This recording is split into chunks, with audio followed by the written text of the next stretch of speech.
Hey guys, it's Christian here. Today is another awards roundup video. Today I'm going to be going over the PGA winners as well as the Indie Spirit winners. So before I enter this, please like, subscribe, and tell me what you think of this video. So sorry this video is 2 days late, but I completely forgot to make it. But today I'm making it, so there's that. We're going to start off with the Indie Spirit winners because these were announced first. So Past Lives won Best Feature, unsurprisingly. I guess you could have predicted that. That and American Fiction were the only two best Oscar nominees for Best Picture in the category. The other nominees were All of Us Strangers, May December, Passages, and We Grow Now. So yeah, pretty obvious, but American Fiction was there too. Best First Feature went to 1001. With the lineup, this is a predictable win. So there's that. Best Director went to Celine Song for Past Lives. Pretty obvious. No Oscar nominees in this category, but she was probably the closest to getting in.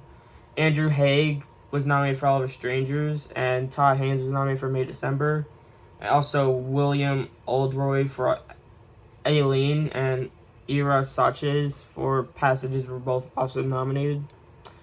Best Screenplay went to Cord Jefferson for American Fiction. I don't know how much these actually impact the Oscar winners, but American Fiction is looking so strong to win adapted at this point. This beat The Holdovers, and it beat Past Lives. That's actually unacceptable because the Past Lives won Picture Director, and you're still not gonna give it Screenplay. That's messed up. But yeah, other nominees in the category were Birth/Rebirth and Bottoms. So there's that. Best First Screenplay went to Sammy Birch and Alex Mechanic for May December. Great win. The only other nominee I've seen out of these is Theater Camp, which is also a good movie, but May December is way better. The other three, Chronicles of a Wandering Saint, The Startling Girl, and Upon Entry, haven't seen.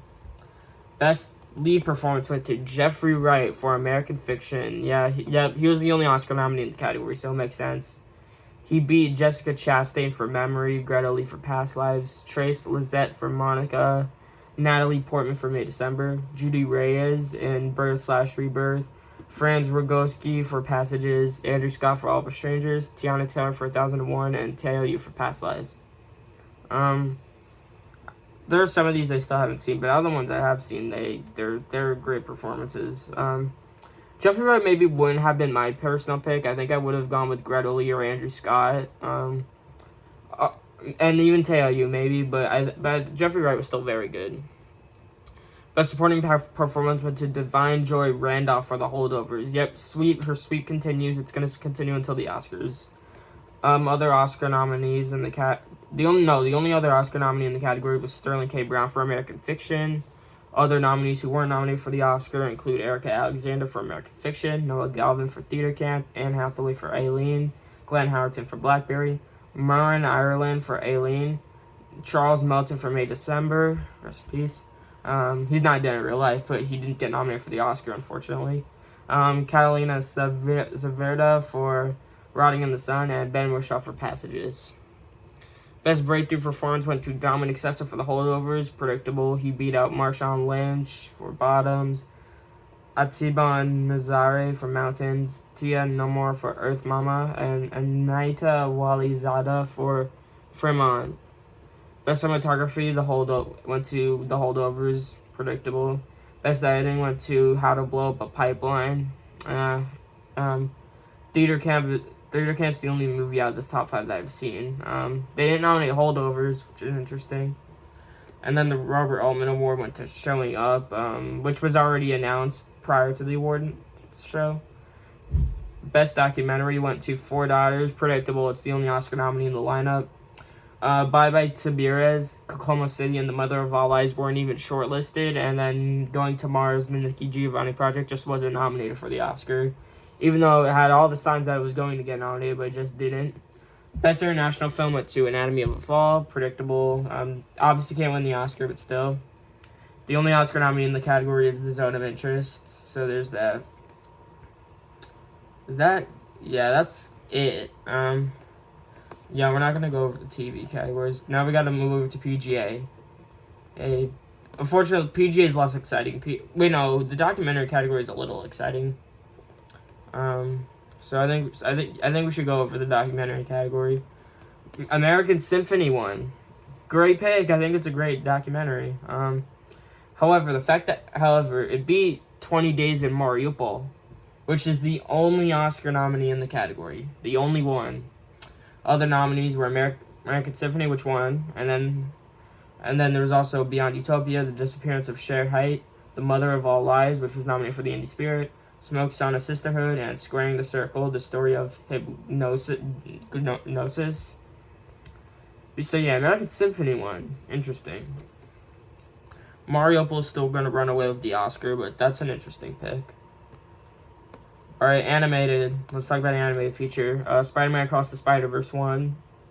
This was predictable for PGA. This is very predictable. I didn't think they would go with something like Boy and the Heron. I just didn't think they were going to do it.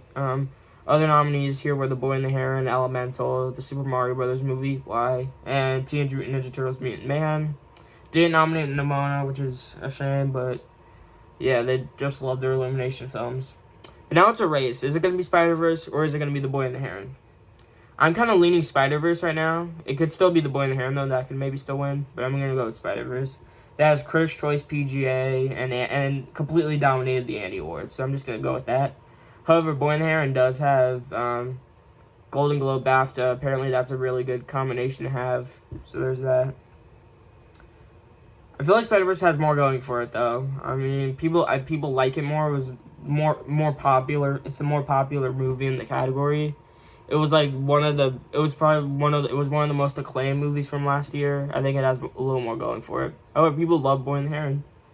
And then Best Picture went to Oppenheimer. Who's surprised? No one's surprised. It was a no-brainer. This is the same Oscar lineup. This is the same as the Oscar lineup. American Fiction, Anatomy of a Fall, Barbie, The Holdovers, Ghost of the Flower Moon, Maestro, Oppenheimer, Past Lives, Poor Things, Zone of Interest. That's the same as the Oscar lineup. And it's going to have the same outcome. And the Oscars are going to have the same outcome. Oppenheimer's 100% winning Best Picture. This is the first movie since Argo to win PGA, BAFTA, SAG Ensemble, Golden Globe, Critics' Choice. And do you know what other movie won all 5 of those? Slumdog Millionaire in 2008. Do you know how many Oscars that movie went on to win? 8 Oscars. Do you know how many Oscars I'm predicting Oppenheimer to win right now? 8. Yeah, picture. It's obviously winning picture. Director is like done deal. Actors done deal. Supporting actors is happening. These 4 are locked in. Cinematography I think is looking pretty good unless something happens at ASC. I think Oppenheimer's gonna look pretty good to win cinematography. Score is a no-brainer. It's winning that for sure. Editing is 100%. And sound, Zone of Interest won the BAFTA. But I think they're going to love Oppenheimer so much that that's not even going to matter. They're still going to give it sound. See, Oppenheimer's probably going to have the biggest sweep for any movie in 15 years. Is there a possibility that even with American Fiction winning all these screenplay awards, Oppenheimer could still upset and win? I feel like maybe not, because American Fiction has just defied so many expectations in the category. It won Critics' Choice. BAFTA is the thing. BAFTA's the thing that made me put it up to number 1, because it wasn't even longlisted for Best Picture.